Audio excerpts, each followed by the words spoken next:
தேவார பாடல் பெற்ற 276 சிவத்தலங்களில் நடுநாட்டு தேவார தலங்களில் 20வது தலம் அருள்மிகு பனையாபுரம் பனங்காட்டீஸ்வரர் திருக்கோயில். சிவனை மதிக்காமல் யாகம் செய்த தக்கன் யாகம் தோல்வியுற்ற பின் பாவம் நீங்க பல சிவத்தலங்களுக்கு சென்றார்.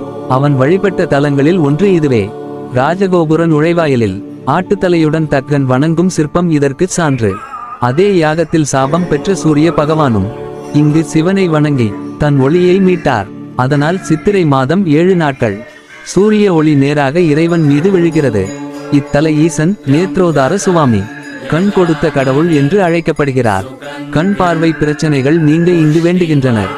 சிபி சக்கரவர்த்தியின் தர்ம தியாகமும் இந்த தலத்துடன் இணைக்கப்படுகிறது. பனைமரம் ஸ்தல விருட்சம் ஆண் உயரமாகவும் பெண் குள்ளமாகவும் உள்ளது. ஒரு இயற்கை அதிசயம். சாபம் நீங்கும், அகங்காரம் கரையும் அந்த அருள் நிறைந்த சிவத்தலம் பனையாபுரம் பனங்காட்டீஸ்வரர் திருக்கோயில். தரிசித்து சிவானுபவம் பெறுங்கள். நன்றி.